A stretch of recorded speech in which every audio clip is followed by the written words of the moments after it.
सामने से हट जाइए लोग इधर आ जाए। ये सामने वाले हटाओ यार बाकी लोगों जी हूँ मैं। हाँ हाँ इधर। अरे इधर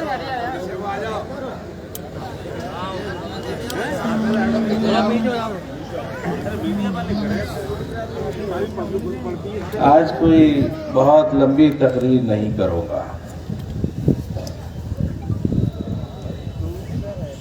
मेरे साथ धोखा होने के बाद ये तीसरी बार मैंने आप लोग आए हैं मुझसे मिलने।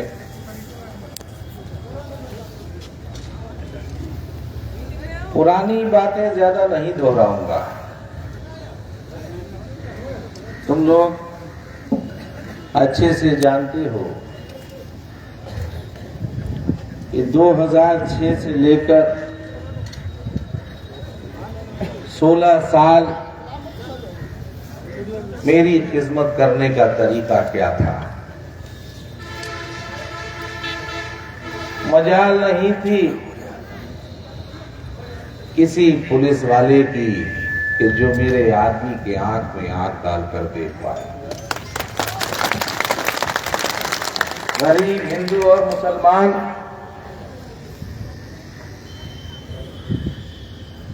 इसी बात से खुश होता था कि हमारा आबिद रजा से ये कहना चाहता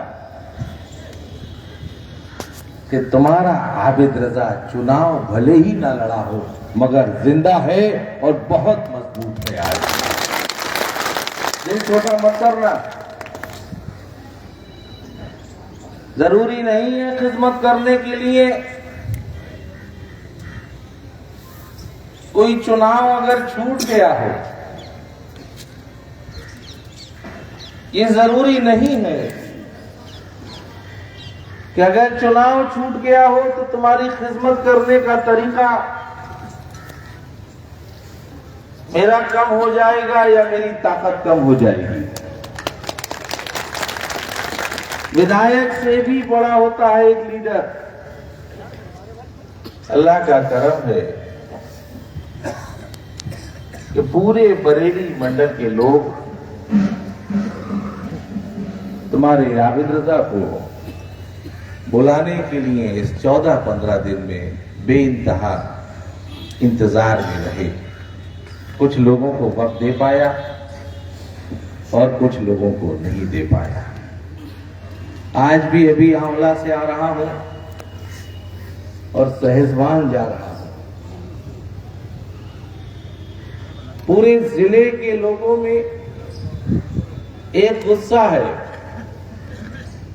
कि जब भी किसी मजबूत आदमी का नुकसान करेगा कोई तो गुस्सा आना इंसानी फितरत है।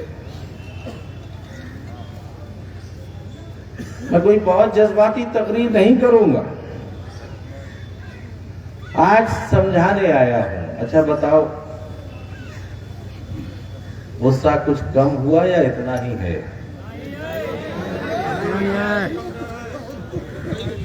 उतना ही है। कोई बदलाव नहीं। अच्छा हाथ उठा के बताओ कितना गुस्सा है।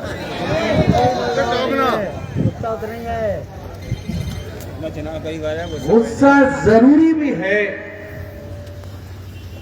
और गुस्सा नुकसान भी करता है। अगर अपनी इज्जत के लिए, अपने हक के लिए लड़ाई नहीं लड़ोगे और कोई भी लड़ाई लड़ते वक्त गुस्सा आना बहुत जरूरी होता है। बिना गुस्से के कोई जंग नहीं जीती जाती।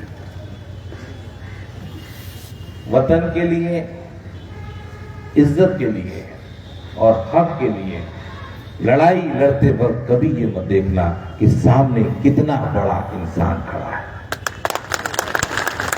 हमारी चेयरमैनी का कार्यकाल, विधायकी का कार्यकाल कुछ छुपा नहीं है, कुछ भी छुपा नहीं है। हमारे काम साल 2 साल तो अभी मैं बहुत, मैंने भी मुलायम सिंह जी की बहुत तारीफ की, मंचों से की। मैंने भी आजम साहब की बहुत तारीफ की, शिवपाल सिंह जी के कामों को, और दूसरा आजम खान साहब का बेला। आधी बात पे ताली नहीं बजानी चाहिए, बात पूरी नहीं हुई थी मेरी। एक किसका कहलाता था, मुलायम सिंह जी का, और एक आजम साहब का। इन्हीं के कारनामों से इन दोनों लोगों ने ऐसे काम किए कि बरसों बरस हमारी सपा से मोहब्बत बनी रही। लेकिन आज साइकिल के दोनों पहिए गायब हैं। एक को घर में कैद कर दिया है और एक को जेल में कैद कर दिया है। सिर्फ साइकिल बिना पहियों की है। बिना पहियों की साइकिल सिर्फ ढांचा है। और शिवपाल सिंह जी, जिन्होंने बहुत मेहनत करके समाजवादी पार्टी बनाने का काम किया था, आज उनके एक बेटे को भी टिकट नहीं दिया है। उनके साथ भी धोखा हुआ है।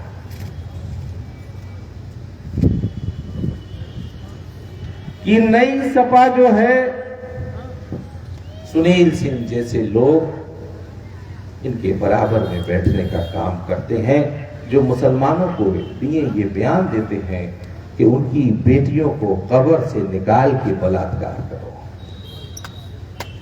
हम जिंदगी में मंच पे भी 100% सच बोलते हैं। जो लोग ड्राइंग रूमों में बैठ के हमारे मुखालिफ भी ये कहते हैं कि आबिद रजा बोल तो सच ही रहा है, ये अलग बात है कि उन्हें मजबूर कर दिया जाता है चंद लोगों को हमारी मुखालफत के लिए। ये नई सपा है जिसमें जियाउल हक के कातिल को टिकट दिया जाता है। ये नई सपा है जिसमें गाजियाबाद से लेकर बहराइच तक जो मजबूत मुसलमान नेता हैं उनका टिकट काट दिया गया है, और उन कमजोर मुसलमान नेता जो हाथ बांधे खड़े रहे, जो जी हुजूर कहे, उनको थोड़े बहुत टिकट दिए गए। तुम्हारी हिस्सेदारी के हिसाब से तुम्हारी भागीदारी इस बार नहीं हुई है। मैं इस स्टेज के माध्यम से कहता हूं, समाजवादी पार्टी के नेता माता भाई बंद कर दे अभी। समाजवादी पार्टी के बड़े नेता ये अच्छी तरह से जानते हैं कि सरकार नहीं बन रही है। ये मेरा सर्वे नहीं है, इस समाजवादी पार्टी के बड़े नेताओं ने जिस कंपनी से सर्वे कराया है उनकी रिपोर्ट है। टिकट देने से पहले 135 सीटों से ज्यादा नहीं जीतेगी समाजवादी, और टिकट बांटने के बाद ये संख्या और कम हो जाएगी। हो सकता है 100 से नीचे भी आ जाए। सिर्फ तुमको और खास तौर से मुसलमानों को इसलिए डराया जाता है कि सरकार बन रही है ताकि तुम्हारे दिलों में खौफ पैदा हो जाए। जिंदाबाद। ताकि तुम्हारे दिलों में खौफ पैदा हो जाए और तुम समाजवादी पार्टी को वोट दे दो।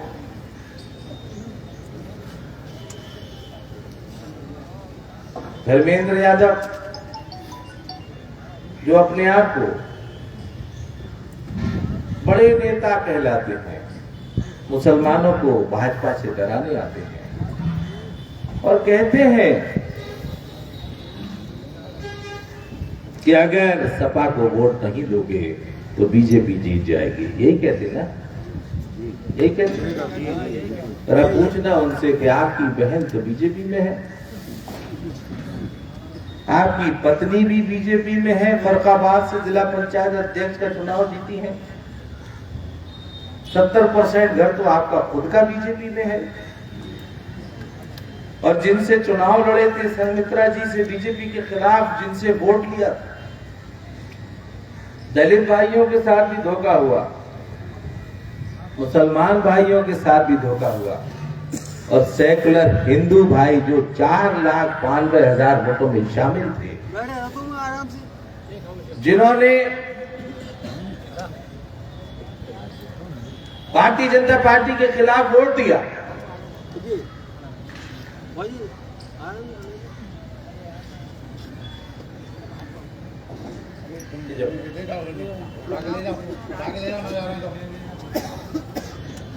जिन्होंने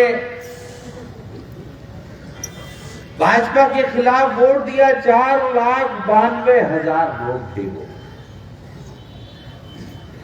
और जिन संघमित्रा के खिलाफ तुम लोग बहकावे में आए, मेरी बात नहीं मानी, मैं कह रहा था कि ये बीजेपी के हैं, उनके जज्बातों को कुचल के उन्हीं संघमित्रा जी के वालिद स्वामी प्रसाद मौर्य जी के आज धर्मेंद्र यादव पैर छूते नजर आ रहे हैं। जब पैर छुए थे तो क्या लगा था? मुसलमान याद आए कि नहीं आए? जिनके खिलाफ तुमने वोट दिया आज वो बाबूजी हो गए। मैंने पहले भी कहा था, अब तो शायद 2 दिन रह गए तुम्हारे इलाकों में ना आए, लेकिन जब आए तो ये जरूर पूछना कि बाबूजी कैसे हैं जिनके खिलाफ वोट लेकर गए। और ये पहली बार नहीं कह रहे हैं सरकार बन रही है,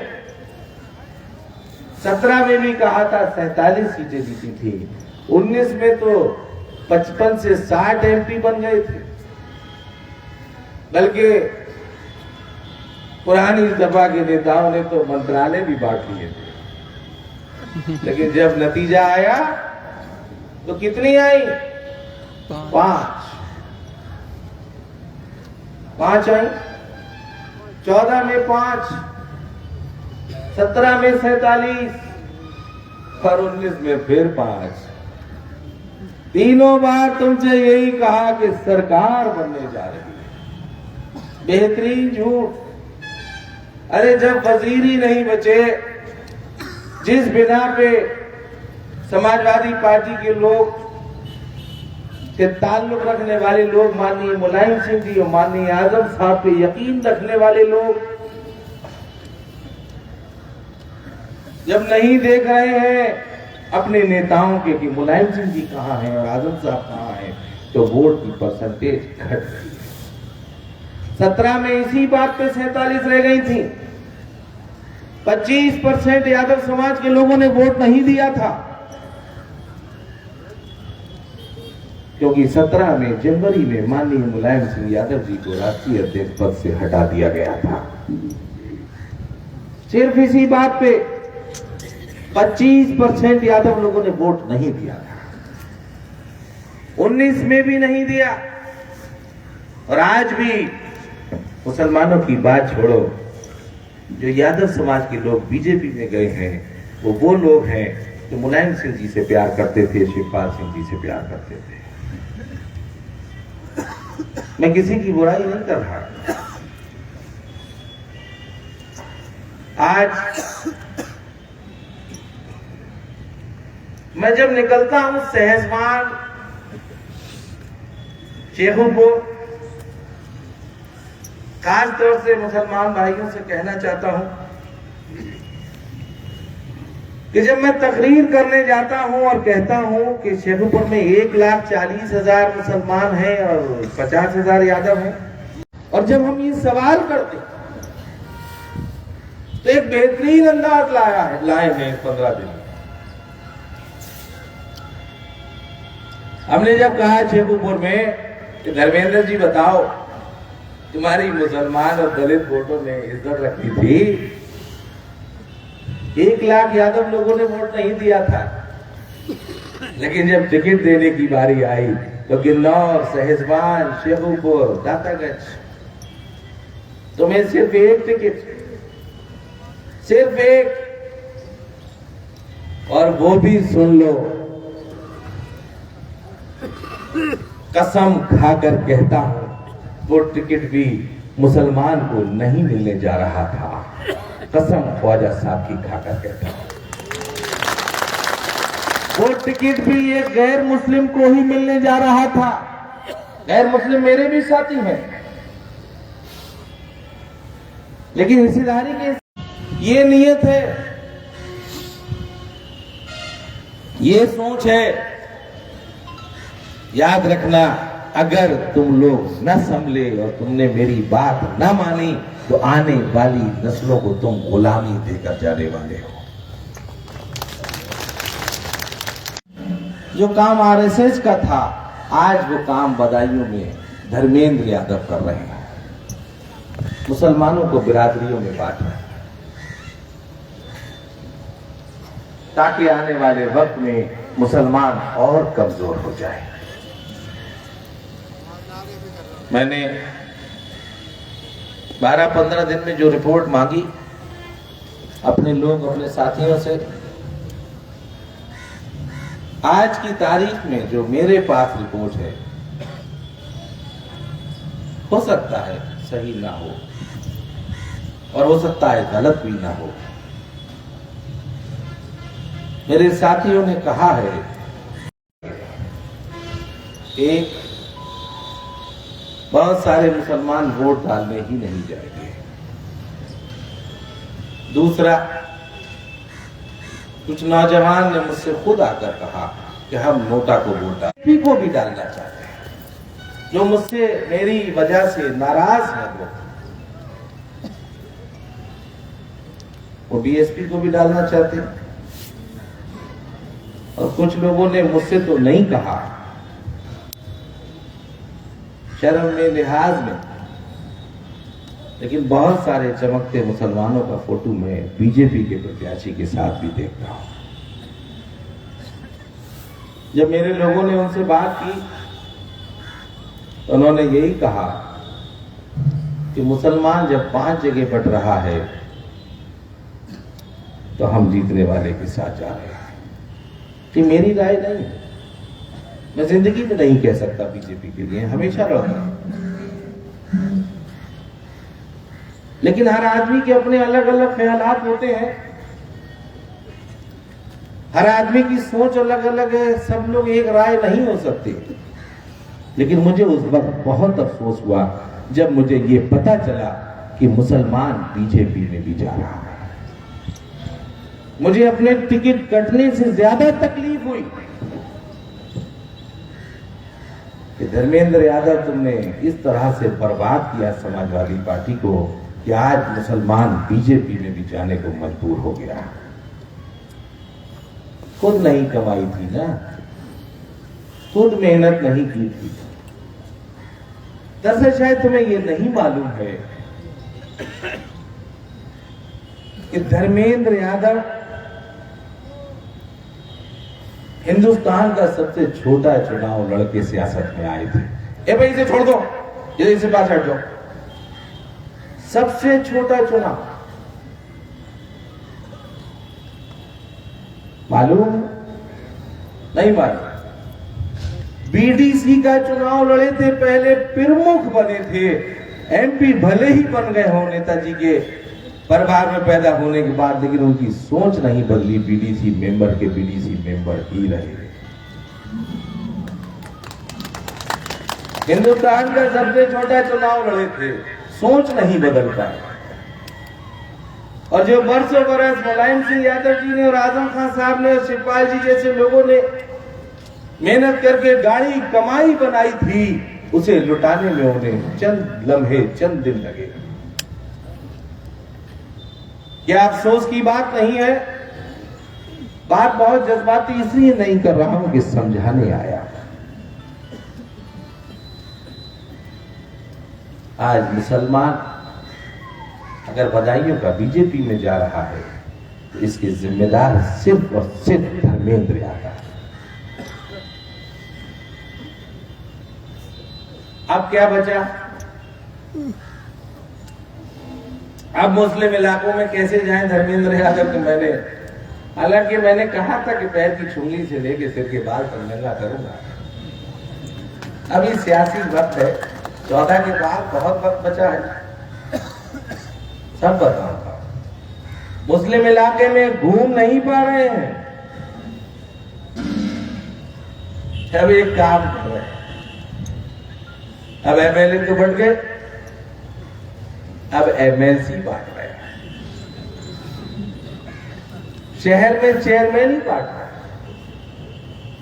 क्योंकि अगर ये नहीं बांटेंगे तो कोई ठिकाना भी नहीं मिलेगा कि मुसलमान बिठा दे।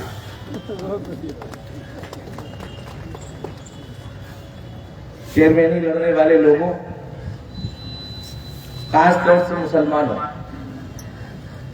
मैं मन से कह रहा हूं कि मैं चेयरमैनी नहीं लड़ूंगा, अब बड़ा चुनाव ही लड़ूंगा। और याद रखना चेयरमैनी लड़ने वाले लोगों, धर्मेंद्र की बातों में आना बंद कर दो, क्योंकि चेयरमैनी में मैं मुसलमान अपना प्रत्याशी लड़ाऊंगा, और जिसे मैं लड़ाऊंगा जीतेगा वही धर्मेंद्र, जिसे नहीं। याद है, शेरवानी साहब को धोखा दिया, टिकट काटा, आज बेटे बने घूम रहे, क्योंकि मुसलमानों में जाएंगे कैसे? बिना कपड़े उतारे इतने नंगे हो गए हैं कि अगर शेरवानी साहब को नहीं पकड़ेंगे तो मुसलमानों में जाने लायक भी नहीं हो सकता। चेयरमैन प्रत्याशी के अलावा कोई मीटिंग भी लगाने को तैयार नहीं होगा, 5-6 बना दिया, और एक परचूनी के कागज का पैड रखा है, परचूनी के कागज, किसी को सचिव, किसी को उपाध्यक्ष, किसी को कोच, सब फर्जी। और जानते हो क्यों बनाते हैं? क्योंकि इनके पास बैठने वाले लोग थिए खत्म हो गए। अगर ये उपाध्यक्ष, सचिव और मंत्री ये ना बनाए तो आज की तारीख में मुसलमानों में इन्हें चाहे सलाम करना छोड़ो, सलाम लेने वाले लोग नहीं बचे। और याद रखना धर्मेंद्र जी, 15 साल का भूत 15 दिन में तो नहीं उतरता है। हमने ही भूत चढ़ाया था सपा का, और इसे उतारेंगे भी हम। या गेहूं बोया था, खाद हमने लगाई, पानी हमने दिया, जब फसल की बारी आई है तो तुमने किसी और को दिया है। अगली बार न गेहूं बोएंगे न गेहूं कटेगा, बाजरा ही बोएंगे और बाजरा ये भी याद है। कुछ मुसलमान लोगों से फेसबुक पे हमारे खिलाफ लिखवाते हैं, हमें कोई परवाह नहीं।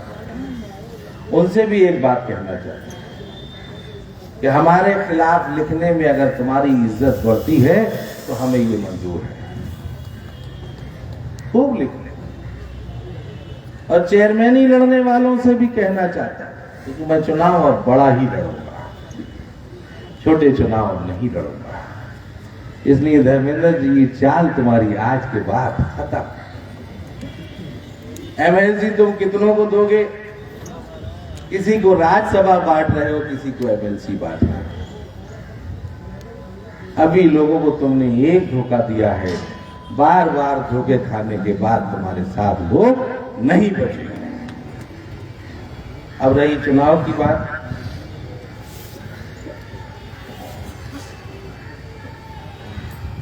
नई सपा के बारे में मैंने कह दिया।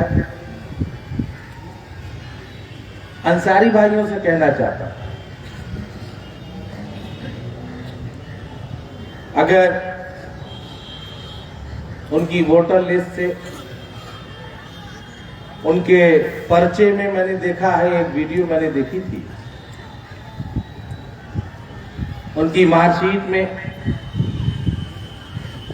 अगर कहीं अंसारी लिखा है तो मैं अपना उन्हें अंसारी की हैसियत से वोट दूंगा।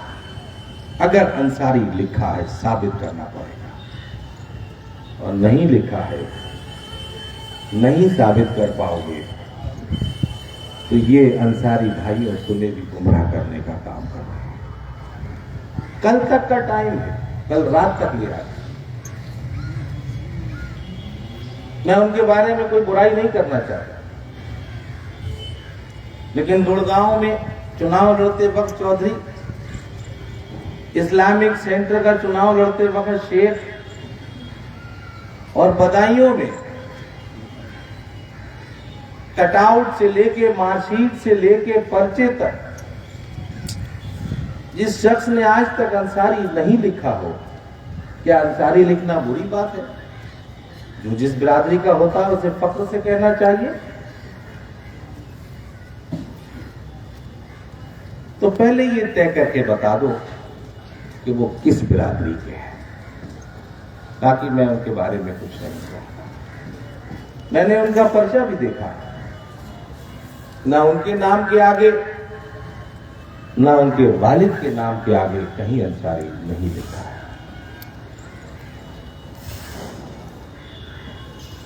इसलिए सारे लोगों की राय जिस तरह से बंटवारा हो रहा है, नई सपा के तो खिलाफ ही कहता हूं,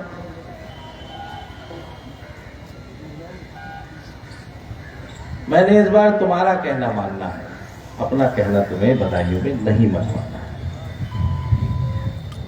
कुछ लोगों का ये कहना है कि अगर 50% वोट भी बहुजन समाज के प्रत्याशी को पड़ जाएगा तो ठाकुर समाज और दलित समाज का वोट मिलने के बाद ये फाइट भारतीय जनता पार्टी से कर सकते हैं।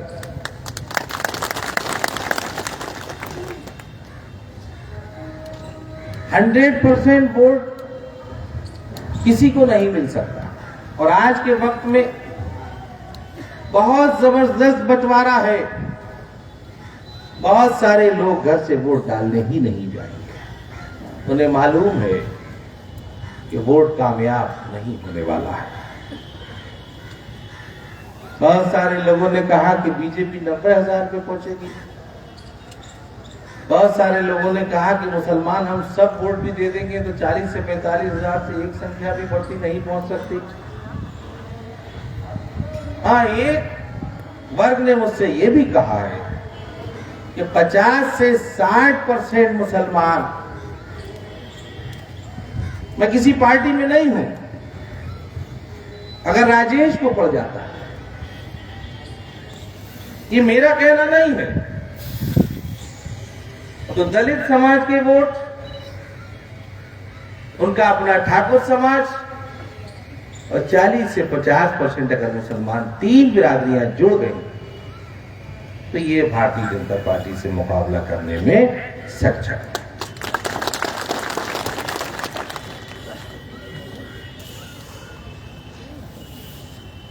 तो मुझे तुम्हारी बात मालूम, जो बीजेपी से मुकाबला कर रहा हो, समाजवादी को छोड़ के उसको वोट देते हैं। मेरी बात समझ में आ गई? तुम्हारी राय में मेरी राय है। मुझे सहजवान जाना है, मीटिंग में देर हो जाएगी। मेरे साथी रहेंगे, आप लोग रुकिएगा, मेरे साथी रहेंगे, और उसके बाद आप लोग तय करके जाइए। हमने अपनी बात कह दी है, इशारे हमारे समझने की तुम्हें जरूरत है, और मेरे ख्याल से तुमने ये इशारा समझ लिया होगा। कुछ बातें मंचों पर कहने की नहीं होती, माइक से कहने की नहीं होती।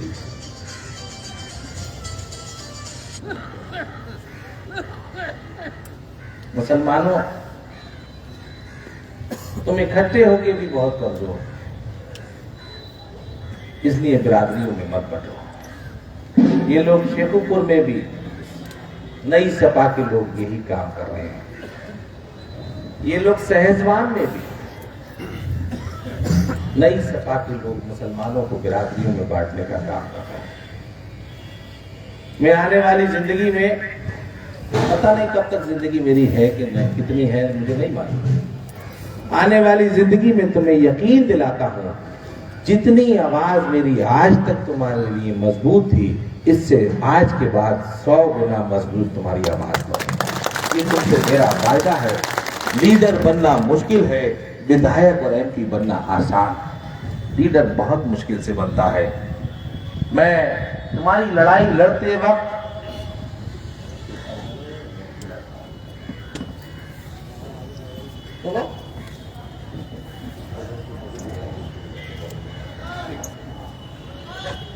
तुम्हारी लड़ाई लड़ते वक्त, तुम्हारी आवाज बनते वक्त इतना आगे निकल जाता हूं कि चुनाव बहुत पीछे रह जाता है। उस रास्ते पे लंबा निकल जाता हूं जिसमें बहुत कांटे होते हैं और आग पे चलना होता है। इसलिए मैं जरा बड़े नेताओं को पसंद नहीं हूं। बड़ा कौन होता है? बड़ा बड़ी सोच से होता है। पत्रकार भाइयों, ये गलतफहमी निकालो। किसी के परिवार में पैदा होने वाला शख्स जरूरी नहीं है कि टैलेंटेड होता है। मैंने बता दिया कि धर्मेंद्र यादव को तुम लोग एमपी की हैसियत से जानते हो और मैं बीडीसी की हैसियत से आपसे जानता हूं। बीडीसी मेंबर जो जैसा चुनाव, कहते ना कि अधिकारी पे मोटी है या डायरेक्ट है, कहते हैं। मेरी बात समझ में आ रही होगी। लोग ड्राइंग रूम में कहते हैं, मैं मंच पे कहता हूं। तो पिरमोटी कमजोर होता है कि नहीं होता? वो पिरमोटी भी पीसीएस से आईएएस होता है। उसको लोग आईएएस का मुकाबला नहीं करते। जो पीपीएस लोग आईपीएस हो जाते हैं उन्हें लोग पिरमोटी कहते हैं। यह तो सिपाही से कप्तान है। बीडीसी और एमपी में इतना ही फर्क है। धर्मेंद्र जी, आज से मैं तुम्हें पूर्व सांसद रहे, पूर्व बीडीसी मेंबर ही कहूंगा। तुम्हारी सोच वही रही, क्योंकि टैलेंट गलियों से निकलता है।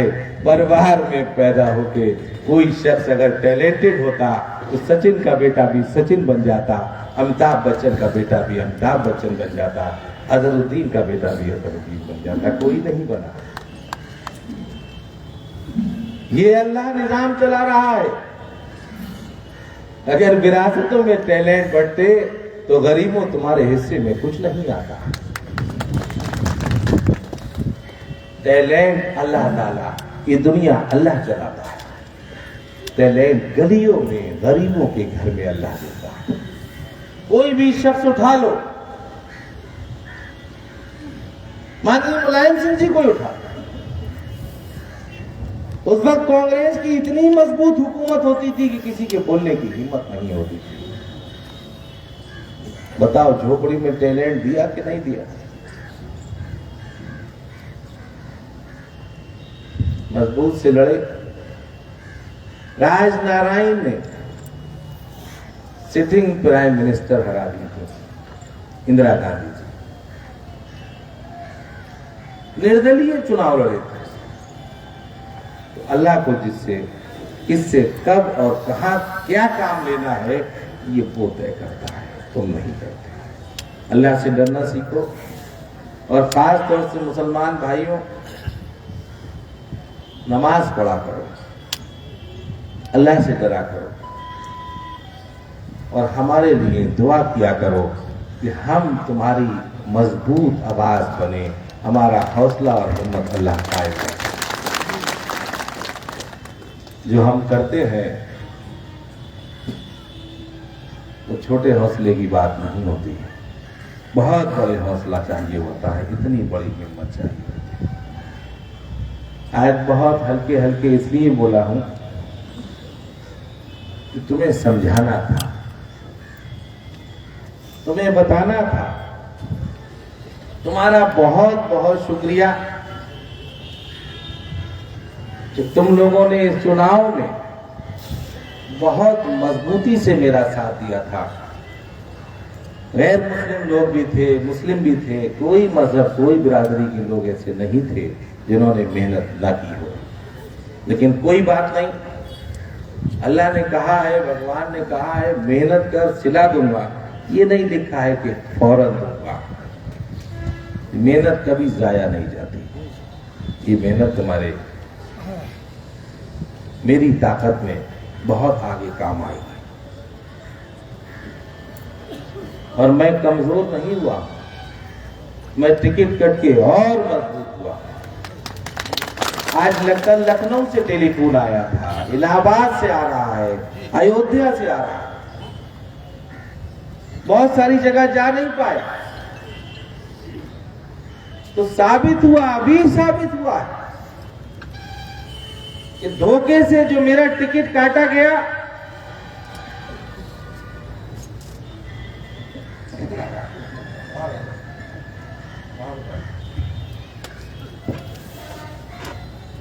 धोखा देने वाले को अल्लाह सजा देगा और धोखा मिलने वाले को अल्लाह इनाम देगा, और मेरा इनाम तुम्हें दिख रहा होगा।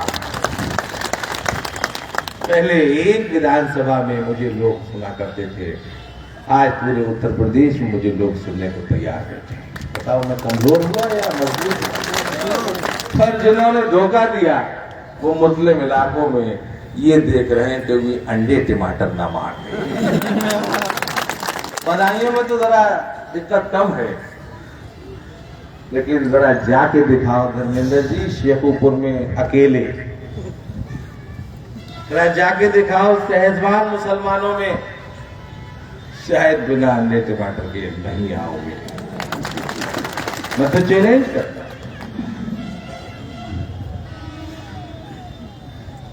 और फिर कहता हूं, बहुत मेहनत करके जो हमने फसल बोई थी, इंशाअल्लाह अगली बार बीज भी हमारा होगा, खाद भी हमारा होगा, पानी भी हमारा होगा, फसल भी हमारी होगी और इनाम भी हमारा ही होगा इंशाअल्लाह। इस चुनाव को निबट दीजिए।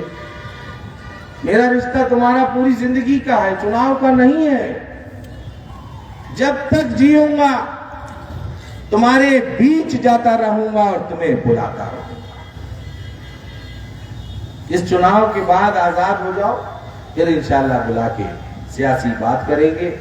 और मैं बधाइयों पे फिर यही कहकर जा रहा हूं कि नई सपा के खिलाफ जो मुझसे नाराज हैं लोग, नई सपा के खिलाफ तुम्हें जो बेहतर लगता है तुम आजाद।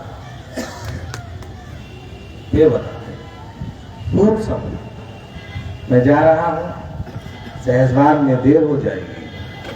अल्लाह हाफिज। इंशाअल्लाह ताला 14 तारीख के बाद आपसे मुलाकात होगी। आप लोग रुके रहिए, हमारे लोग कुछ लोगों को आपको मुलाकात करा के भेजेंगे। इसी के साथ अपनी बात खत्म करता हूँ। बहुत बहुत शुक्रिया।